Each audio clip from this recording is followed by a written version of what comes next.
Joining us, a CNBC contributor and KKM Financial founder, Jeff Kilburg. Jeff, it's great to have you here. But before I even get in, we're going to start with Nike. But what does it tell you that we're seeing kind of these huge moves across the landscape? I don't know. It feels almost like a more uncertain environment, and yet consumer discretionary is outperforming. Maybe the economy is hanging in pretty well, unless you're Nike, as you can see on the screen there. But what do you make of it all? Well, Kelly, you're spot on to talk about the exaggeration or the dispersion you're seeing. So I think you're seeing a lot of positions either being repositioned, being closed. We're in quad witching. So everything we're seeing today is being exaggerated. Look at this morning when they jumped and got above 6,800 in the S&P 500. I think that's all related to some of the earnings, and that's why you're seeing some of these moves. But I think right now, you will see a bit of a setback next week. And I think a name like Nike, I just don't know how they get out of their own way. You remember, Kelly, we talked about Nike a year or two ago. You asked me specifically, what would be the catalyst for me to buy? I said Michael Jordan coming out of retirement. Well, he hasn't come out of retirement, and it's trading in the 50s. Right. It's actually done so poorly that they obviously, even with the new CEO, and I give him a lot of credit, he has a tough job to do. But let's go through these numbers. They beat on the top and bottom lines, granted, but they had China headwinds. They lowered their third quarter guidance. They're expecting a drop in revenues, and their gross margin contraction, they say, is, in large part due to tariffs. This is simply a story that has to find its growth again.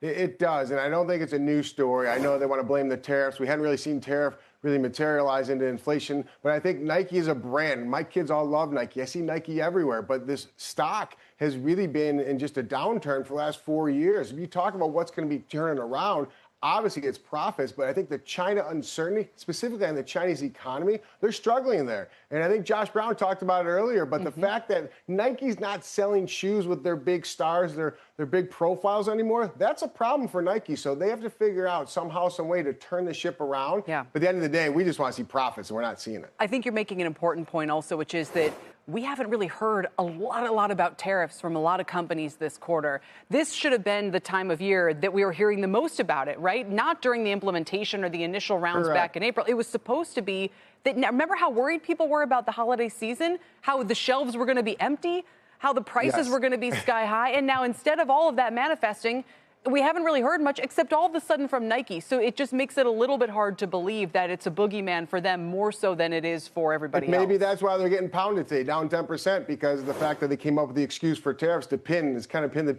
tail on the donkey, right? But I think right here at Nike, at this level, there's no reason to own it. You can't try and catch a falling knife here, Kelly. So I think Nike is really in a predicament, but this is 4 years in a row of just down, and down further. So I want to stay away from Nike. I would love to own it because I know my kids love the brand. I know a lot of kids across our country love the brand, but that China uncertainty, that's the component that's really missing in all of the numbers, which were pretty decent, Kelly, right? I mean, they beat on the top and bottom. It wasn't horrible. No, but the stock, to your point, we're showing it on the screen there, is down 57% over the past 5 years. All right, we're going to stop beating up on Nike and move along to FedEx because, again, this should be a barometer kind of trade of the economy. The shares are fractionally higher. They did have stronger than expected results. They raised the low end of the full year guidance. Barron's points out that update implies their second half operating profit, though, will still miss consensus by about 5%. Again, this is coming off a strong 3-month stretch as well. A bit of a turnaround story here. They're shedding ground and the rest of it. What's the read through for you? Well, I own FedEx. It's an essential name. We actually own the Essential 40 ETF. But this is a name that we saw on Black Friday. It had just a stellar Black Friday. It's kind of tailed off since then. So, yes, we're seeing their core business, their parcel business, up 24% year over year. So that's encouraging. But when you talk about some of the freight, I know they're talking about spinning that off. There's a lot of moving parts there that investors didn't love. But this is a name I think you want to own. I know it's only 15% off its all-time high. I think it goes back up to $315 where it was in 2021. That could be a retest next year. But FedEx is a name I think you need to own. We talk about the Mag 7 at nauseum, but this is a blue chip, boring, U.S. economic-centric name. So I think you own it here. And on this slight kind of reprieve, if you will, maybe have the opportunity to buy it close to 275 versus 287 right now. You go, well, it's trading at 15 times earnings, but Nvidia's trading at like 20. Which would you rather? Yeah, if you look at a forward PE, it's trading pretty historically close to its 5-year average. So it's a little more expensive than it should be, but it's also been delivering. So I think you have to understand as you're going to the end of the year and you reposition and you're figuring out your trade-offs to set up 2026, is this worth it? And this is a name that we do own for that exact reason.